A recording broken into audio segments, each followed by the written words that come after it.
Medical camp लगा हुआ है फाजिलपुर में, कसीर तादाद में सैलाब ज़दगान यहाँ पर मौजूद है। सैलाब जब आता है बहुत सी बीमारियाँ होती हैं और ये 3 कैंप्स इस तरह के लगा चुके हैं। हमें डॉक्टर्स की, पैरामेडिकल स्टाफ की, मेडिसिन की हाजत है। आप हमसे रब्ता भी कर सकते हैं और दावत इस्लामी के साथ मिलकर सैलाब ज़दगान की मदद भी कर सकते हैं। 10 लाख एकड़ पर फसलें पाकिस्तान में तबाह हो चुकी हैं सैलाब की वजह से। मैं इस वक्त फाजिलपुर शहर में हूँ, यहाँ पर सैलाब है और आप देख सकते हैं फाजिलपुर का ये गोदाम है, गंदम का मेन गोदाम है और यहाँ पे फसलें तबाह हुई हुई हैं। और इस हालत में हमें इस चीज़ को समझना है कि इन लोगों की इमदाद की जाए आगे बढ़ के। FGRF के तहत आप डोनेशन अपनी भेज सकते हैं। ब्लॉक सड़क मिली हमें, जा रहे थे हम राशन तकसीम करने के लिए, पता चला यहाँ पे ट्रक जो है वो ब्लॉक हो गया, आगे सड़क बंद है। ये वो एरिया है जहाँ पर 60 मील दूर से पानी आया है और शहर के अंदर लाखों की आबादी को मुतासिर करता हुआ चला गया। Now we are going towards फाटक, जहाँ पे हमने राशन तकसीम करना और मोटर बोट के ऊपर सैलाब ज़दा इलाके के अंदर जाना है। Can you imagine the plight of these people. आप देख सकते हैं किस तरीके से अपने घर जाने के लिए बोट्स और दीगर चीज़ें यहाँ पर इस्तेमाल की जा रही हैं और ये सारा का सारा फसली एरिया था, फसलें थी यहाँ पे, सब का सब तबाह हो चुका है। ये सब लोग इंतज़ार कर रहे हैं किसी तरीके से हमें मिल जाए बोट और हम यहाँ से जा सकें अपने घरों की तरफ। It's a serious plight. These people are suffering and vulnerable. They surely need your help and assistance in all these circumstances. They need tents, they need boats, they need more and more manpower. यहाँ जो हालात आप देख रहे हैं, मकान भी डूबे हुए हैं और फसलें भी, और ये पूरा इलाका जो है ये बंद टूटने की वजह से आप ये मुलाहिज़ा कर सकते हैं कितने अफराद यहाँ पर खड़े हैं only for the commuter purpose, अपनी बाइक्स रख रहे हैं और ये मेक शिफ्ट किस्म की जो कश्तियाँ बनाई हुई इन्होंने उस कश्ती के ऊपर यहाँ पर लेकर आते हैं और इस इलाके की रिहेबिलिटेशन, यहाँ के लोगों की इमदाद, खाना पीना और उसके बाद फिर घरों की तामीर और मस्जिद भी आप देख सकते हैं वहाँ पर डूबी हुई है, मस्जिद की रिहेबिलिटेशन इंशाअल्लाह ये सब हम मिलकर करेंगे। दावत इस्लामी का शोबा FGRF एक एक चीज़ को मद्देनज़र रखे हुए है। हम पैदल आगे जाएंगे मोटर बोट तक, वहाँ राशन भी तकसीम करना है और पानी के अंदर जाके मज़ीद इमदादी कार्रवाइयों को भी देखना है इंशाअल्लाह। ये खेत था सब तबाह हो चुका है, कॉटन का खेत था ये और इस वक्त ये लोग इस पानी से गुज़र के अपने घरों में जाना चाह रहे हैं और यहाँ पर फ्लाइट आप देख सकते हैं, कश्तियों की कितनी ज़रूरत है, किस किस अंदाज से वो लोग मैनेज कर रहे हैं जाने के लिए, ड्रम्स का यूज़ कर रहे हैं और इस जगह के लोगों पर अल्लाह ताला अपना रहम फरमाए और इनको इस मुश्किल से निकाल बाहर फरमाए। दे नीड और असिस्टेंस, दे नीड और हेल्प। मंजर देख रहे हैं पीछे, सब कुछ डूबा हुआ है, सारा दिन यही डूबा हुआ, बहा हुआ और ऐसे परेशान कुन चेहरे और फ्लाइट और भूख ही देखता रहा हूँ आज। यकीन कीजिए हालात यहाँ पर वाकई टीवी पर देखा जाए या आके देखा जाए बहुत फ़र्क है।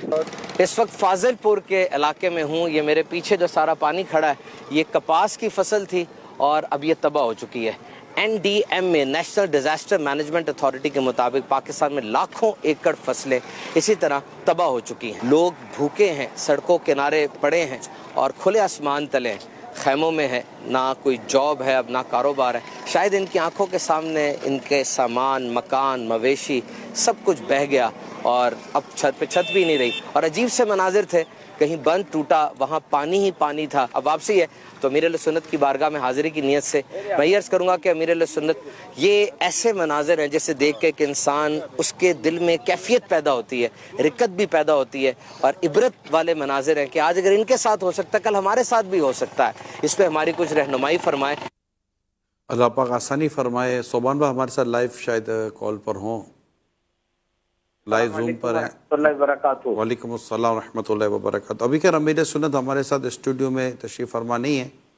आप मज़ीद क्या कुछ बताएंगे? आपकी वीडियोस तो हमने देखी हैं, डेफिनेटली वीडियोस में भी इतनी सारी चीज़ें नहीं आ सकती और आज ही की शायद ये वीडियोस हैं जो आप वहाँ गए थे और आपने वीडियोस बनाकर हमें भेजी हैं।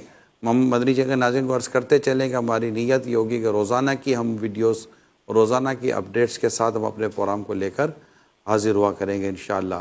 कि रोज़ की नई अपडेट्स हमारे मुबल्लिगीन जहाँ जहाँ गए हैं और जो जो इनकी सूरत हाल होगी और जिन जिन चीज़ों की इनको नीड होगी इंशाअल्लाह वो हम आपसे डिस्कस करेंगे। अभी कुछ देर पहले सोबान भाई हमारी सलमान मदनी हमारे साथी हैं, ये अभी बलूचिस्तान के चंद शहरों से होकर आए हैं और ये जो कुछ मुझे इस वक्त बयान कर रहे थे और मैंने जो चंद चीज़ें मालूमात दी हैं नाज़रीन आपको बताता चलूँ। अब जैसे सलमान मदनी ये जहाँ से होकर आए ये कराची के करीब इलाके हैं بیلا اور یہ شاید یہ اتھل، ہاں جی، یہ مطلب 2 ڈھائی 3 گھنٹے کے 4 گھنٹے کے فاصلے تک یہ راستے ہیں.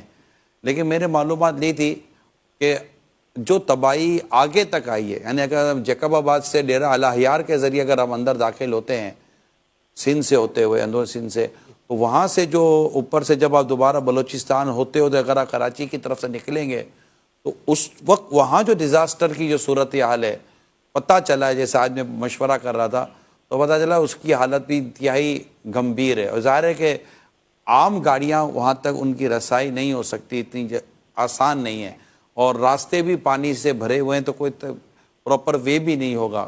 تو وہاں اب چونکہ کراچی کے یہ علاقے قریب تھے، میں کراچی والوں کو بھی کچھ عرض کرنا چاہ رہا ہوں کہ کیونکہ کراچی کے یہ علاقے قریب تھے تو جو کراچی سے اپنے طور پر بھی مدد کا ذہن لے کر گئے وہ بھی 1 2 3 گھنٹے کا فاصلہ دے کر وہاں کی پریشان صورتحال دے کر وہاں یہ تقسیم کر آ گئے. بہت اچھا ہے تقسیم کر آ گئے، لیکن کہہ سکتے ہیں کہ شاید آگے کا بہت بڑا حصہ یہ مدد کے لیے شاید منتظر ہوگا، اور وہاں تک پہنچنے کے لیے جس طرح کی مشینری چاہیے، جس طرح کے وسائل چاہیے، وہ ایک عام NGOs کے شاید بس میں نہ بھی ہو.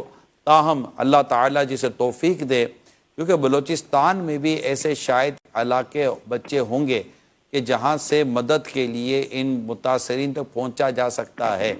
وہاں پر جو جیسے کہ ہمارے سردار حضرات ہوتے ہیں، دیگر ہوتے ہیں، ان سے میری درخواست ہے کہ جن کو جو بڑی بڑی جن کے پاس جگہیں ہوتی ہیں کہ وہ بھی اگر تھوڑا سا میدان عمل میں آئیں گے تو انشاءاللہ آس پاس والوں کی اس طرح کی مدد ہو سکتی ہے کہ اللہ نے چاہا تو ان کے لیے کوئی بہتر انتظام ہو سکے گا. تو یہ کچھ بلوچستان کے تعلق سے ہم نے جیسے سلمان مدنی کی جو باتیں سامنے آئی تھی، ماشاءاللہ امیر سنت